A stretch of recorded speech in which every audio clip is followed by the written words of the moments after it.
tax. I'm not like the knowledgeable person on all this. However, do TIFs expire? And if there's money left in those TIFs, what happens to it? Great question that I think I know the answer to, but I'll let Tom, the expert. Let me just give an example, Tom. I have to go, but the South Loop tip is expired. There is money that was left over. It goes into the year after it expires. But they are scrambling to find money to spend things on. And then, of course, they closed it out, and that surplus will go back into our budget. But they were scrambling. What do you mean our budget? Our budget, the city's budget, the city's but our 20% of the TIF. But they were scrambling. They were asking everybody, what would you like to see with this money? Everything but a neighborhood high school is what we needed down there, which we've been calling for. Right. And we didn't get that.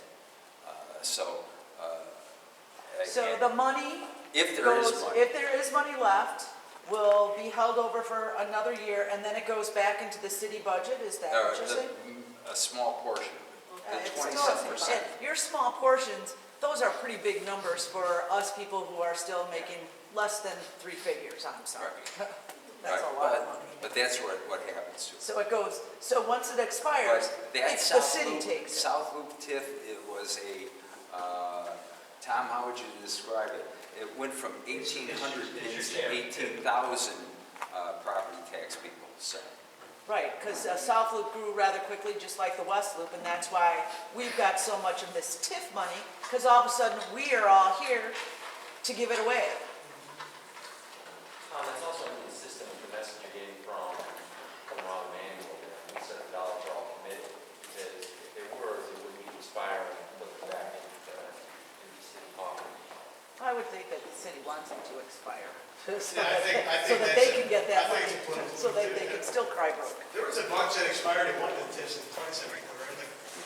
Yeah, so yeah, we can tell you anything you want to know about TIFs that have expired or how much money is left over. I don't know if you want to go into the Q&A. I did want to show you these last few slides, and then that'll be done because I think I need to just put a button on this. And then I think we should take questions. But I just want to reveal a few things about these players. I think you started us on that path. But here's Mr. Taxman. Okay? So it's Taxman with Mr. Barrett and Mr. Porto. The project was sold to Jit Lang LaSalle in 2013 at an undisclosed sum. Developers put up $5 million, as you pointed out. They got loans from $30 million from Wells Fargo. So we acted as a banker, as you say. So this is. We were an equity partner. They got no equity. Oh, no equity. Yeah, we didn't get a piece of the action. Now, Mr. Barrett and Mr. Porter contributed $3,000 to Alderman Burnett in the period from 2011 to 2013. Now, we see this all over the city. Direct contributions from TIF beneficiaries to the alderman. It's legal, but it's reprehensible. Now, Taxman himself is a wealthy man, as you pointed out. He's donated $115,000 to politicians, most of it to Ed Burke. In his organization, $10,000 to Richard Daley, $2,500 to Ron Emanuel, and $12,000 to Lisa Madigan. So he is a serious player, in local politics. Now, Roundy's itself, the owner of Mariano's, is a huge company founded in 1872. It has $4 billion in revenue, and it's owned by Willis Stein and Partners, which is a hedge fund here in Chicago. Now, A.B. Stein gave $25,000 to Mayor Emanuel, to candidate Emanuel, and then $5,000 in 2012. And his partner, John Willis, gave Emanuel $5,000. So if you want to talk about pay to play, an investment of about $30,000 plus the $3,000 that Walter got, call it $40,000, gets you $7 million. All right. And then I'm just going to show you a few more things, and then I'll be done because I think we'll all have our blood pressures will be raised. These are some of the projects that got TIF money in Chicago, Coca-Cola, those things. Really? The Hyatt Hotels down in Hyde Park, Walmart, the world's biggest company in the Ninth Ward. Now, when we did this meeting in the Ninth Ward, the people were furious. Not too far from here, 46th Ward, $26 million for this project across the street from Lincoln Park. So blighted. mustard in that TIF. These guys are gonna get money, and the project you just mentioned, the Paul Stadium. Also one that There you go. that's not on there, because this is probably under the committed mark, is the 65 million TIF fund at Obama High School in near Northwich. And it's getting a lot of controversy. You want to share it, Kenny? You probably know a lot more than I do. No, I'm actively concerned because in the 27th floor, supposedly we have all this money, but we've never got consulted about funding the Obama school, where it's being placed. What we find out is that, all of a sudden our tax money, 65 million of it is being allocated for a new high school. Which is on a park currently, right? That's slated on Stanton Park, so they're gonna demolish Stanton Park and put the Obama High School on it. The community was never consulted about it, never talked about it, never voted on it. It was just announced, and, Walter Burnett, the mayor, just said, that's what we were planning on doing it. We submitted a petition and told them that, they should reconsider. There's an 2,300 people too, correct? There's an empty school right across the street, abandoned for 10 years. Abandoned, not being used for 10 years. This is right across the street. They didn't have to eliminate Stanton Park, which is being used by 2 schools. They could just, demolish that school and build the Stanton school right there. But Well, the issue is, again, the politics. And I did some research on that, and what happened is Burnett had an agreement for a certain amount of affordable housing with CHA that he didn't honor. So CHA actually, in a property swap, it's tough to follow, but basically, Burnett did honor holding a certain amount of CHA. So what he did is he started scrambling last year. He's like, oh geez, everyone's starting to realize I'm not honoring what he said. So he gave the old school to the CHA.